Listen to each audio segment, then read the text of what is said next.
Welcome to the Creative Plan Podcast Network.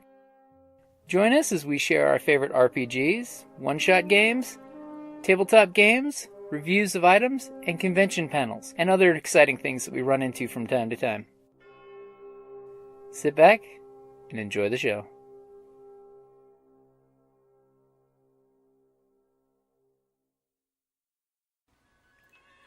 Hi, this is Kelly, aka Trixie from Ragnarok and Roll, a Scion to Ragnarok story, and Tilda Wimblewick from D&D Journey of the 5th Edition.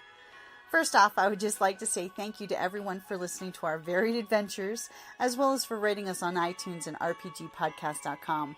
If you haven't rated us yet, we would greatly appreciate it if you could. And if you're looking for more ways to support our efforts, we are now on Patreon, a great site where you can help us continue making more podcasts, as well as some special surprises for our patrons. If you can, please look us up at www.patreon.com/cppn. Every little bit helps. And again, thank you for listening. Hey guys, Jim here with Creative Plan Podcast Network. Here back for another #RPGADAY2018. August the 15th. Describe a tricky RPG experience that you enjoyed. I'm pretty sure we've covered this one exclusively, but I have to say this was one of my most enjoyable, memorable games, which was when we played for the Scion Ragnarok and Roll podcast, Carrie's character, when they went to the castle and her NPC husband was replaced by a doppelganger without them knowing it. And the group went to dinner as a group. We're role-playing this out because they picked up an NPC who was also secretly a doppelganger. And they didn't know it, but she was just acting like the damsel in distress, so the group was protecting her. And as Carrie's character decided to go outside with her husband because he wanted to talk to her privately, because earlier in the adventure, she actually gave up her wedding ring to a Rhine maiden to get her to forgive the Scions/humans/situation that happened on a Viking river cruise, so she wouldn't kill hundreds of people. Well, when the doppelganger took her outside, he presented a wedding ring to her to replace the one that she gave up to save people. And the second he dropped to a knee and opened that ring, his head exploded, and she hears the deafening roar of a shotgun. And 20 feet away, you see the window of this nondescript van rolled down with a smoking barrel sticking out of it.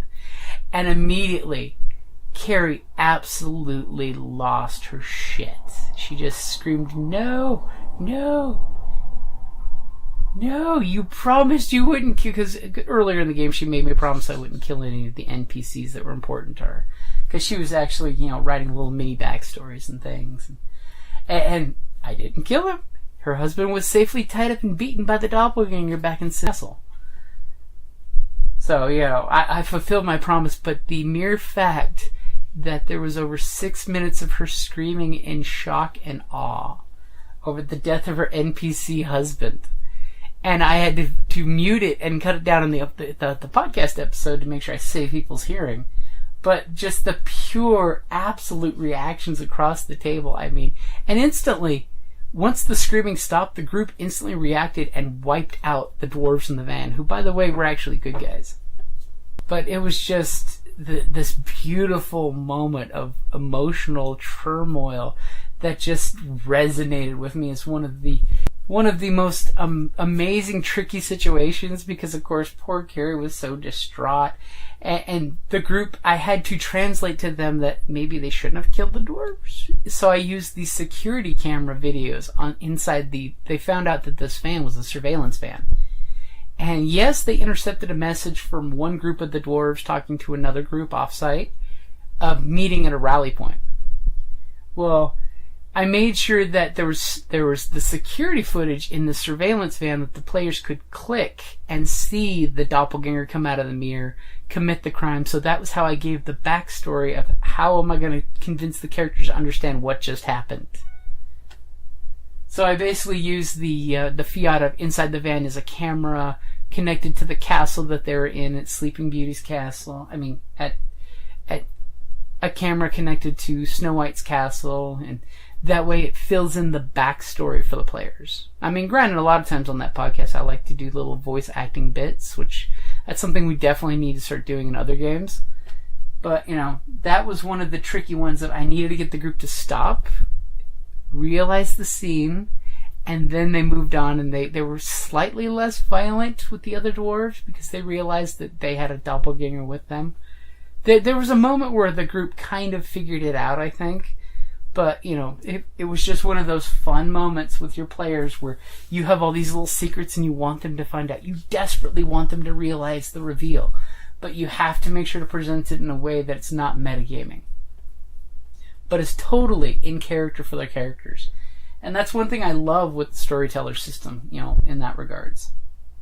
So, hey guys, I kind of went on and on, I'm sure. But that is the description of a tricky RPG experience that I enjoyed. I'll talk to you tomorrow, guys.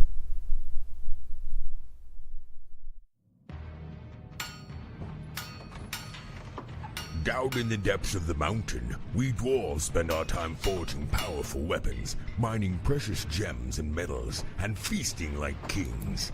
But after a day of digging for the next Arkenstone, this dwarf likes to come home to a package full of loot. Dungeon Crate is a monthly subscription box service forged specifically for RPG and tabletop gamers. Miniatures, dice, tokens, coins, maps, modules, terrain pieces, handcrafted items, RPG jewelry, and more are yours for only a few gold per month. You even get a digital crate along with a physical one as an added bonus. So are you brave enough to reward yourself with a Dungeon Crate? By Morden's beard, I hope so. DungeonCrate.com. Let the adventure begin.